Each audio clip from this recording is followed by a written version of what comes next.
बिस्मिल्लाहिर्रहमानिर्रहीम। अस्सलाम वालेकुम। Welcome to JICA with तल्लत। उम्मीद है आप अल्लाह के करम से बिल्कुल हैरियत से होंगे। अल्लाह आप सबको अपने हिफ्ज़ व ईमान में रखे। आज मैं आपको बड़े मज़े के आलू अंडे की रेसिपी बताने लगी हूँ। ये बड़े टेस्टी बनते हैं। आपने ज़रा मेरी रेसिपी को फॉलो करना है। मसाले मैं बिल्कुल थोड़े थोड़े यूज़ कर रही हूँ, लेकिन जो भी डाल रही हूँ वो आपने ज़रूर डालने हैं। और इतने मज़े के ये आलू अंडे बनते हैं। बिल्कुल सिंपल सी और बड़ी जल्दी बन जाने वाला ये सालन है। आपने इसको ज़रूर ट्राई करना है। इसके लिए जो चीज़ें चाहिए, 2 मीडियम साइज़ के प्याज लिए हैं, 1 मीडियम टमाटर, 2 मिर्चें सब्ज़, 3 अंडे, आधा किलो आलू।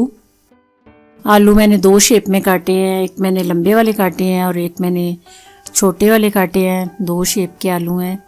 उसके बाद हाफ़ टी स्पून मैं नमक ले रही हूँ, 2 मोटी इलायची हैं, थोड़ा सा गरम मसाला है, हाफ़ टी स्पून हल्दी है, हाफ़ टी स्पून सुरख मिर्च है और हाफ़ टी स्पून हुशक धनिया है, 2 दालचीनी के टुकड़े हैं और ये 4-5 लौंग है। बिल्कुल थोड़े थोड़े मसाले हैं, ये आपने ज़रूर डालने हैं। सबसे पहले मैं प्याज को लाइट ब्राउन करूँगी। प्याज को आपने मीडियम आंच पे लाइट ब्राउन करना है और उसके बाद थोड़ी देर के बाद मैं अदरक और लहसुन का पेस्ट दिखाना भूल गई थी, वो डाल रही हूँ। इसको थोड़ा सा आपने लाइट ब्राउन, अदरक और लहसुन का पेस्ट जब लाइट ब्राउन हो जाए फिर उसके बाद दूसरे वाले मसाले डालने हैं। प्याज को आपने ज़्यादा ब्राउन नहीं करना, उसका टेस्ट फिर चेंज हो जाता है। इसी आपने शक्कर में आपने टमाटर और मिर्चें डाल देनी है। टमाटर थोड़े से सॉफ्ट हो जाएं तो फिर आपने मसाले डाल देने हैं। आँच बिल्कुल आपने लो रखनी है इस टाइम। फिर आपने इसको अच्छी तरह जो है भून के थोड़ा सा पानी डाल के तो 5 से 7 मिनट की स्टीम दे देनी है, ताकि ये मसाला अच्छी तरह जो है मैश हो जाए। 5 मिनट के लिए मैं इसको स्टीम दे रही हूँ। ये 5 मिनट के बाद देखें प्याज, टमाटर और मिर्चें जो है इनको थोड़ा सा आप मैशर से मैश कर लें तो बड़ा अच्छा मसाला तैयार हो जाता है। बिल्कुल थोड़ी देर लगती है और ये मसाला जो है मैश हो जाता है। और मैश करने के बाद आपने इसको भून के साथ साथ भूनते जाना है और फिर आलू डाल देने हैं।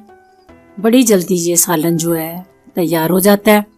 फिर आपने आलू जो है मसाले में अच्छी तरह भून के फिर आपने अपने हिसाब से इसमें पानी जो है इसमें ज़्यादा आपने पानी नहीं डालना। ग्रेवी थोड़ी थिक होती है इसकी, तो इसलिए मैं बिल्कुल थोड़ा सा पानी डालूँगी जिसमें आलू गल जाए और थोड़ी सी ग्रेवी बन जाए। ये ग्रेवी वाला सालन होता है तो बहुत टेस्टी बनता है। ये देखें आलूओं के हिसाब से पानी डाल रही हूँ, आप अपने आलूओं के हिसाब से पानी डालें और बिल्कुल लो आंच पे मैं इनको आलूओं को स्टीम दूंगी।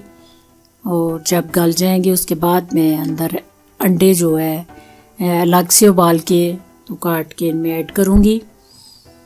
ये देखें 5 मिनट के बाद मैं आलू चेक करती हूँ, अगर तो गल गए हैं ठीक है, नहीं तो फिर थोड़ी देर की मैं स्टीम दे दूंगी। आलू बिल्कुल गल चुके हैं। सालन मेरा बिल्कुल तैयार है अल्हम्दुलिल्लाह। अंडे अब उबाल के तो इसमें मैं ऐड करूँगी। अंडे आप चाहे गोल शेप में काटें या लंबे में काटें, ये अपनी चॉइस होती है। उसके बाद आपने थोड़ी सी कसूरी मेथी हाथ में मसल के तो मेथी आपने ज़रूर डालनी है, उससे बहुत अच्छा टेस्ट बनता है। ये रेसिपी आपने ज़रूर ट्राई करनी है। दुआओं में मुझे याद रखना। अल्लाह आपका हामी नासिर। खुदा हाफिज़।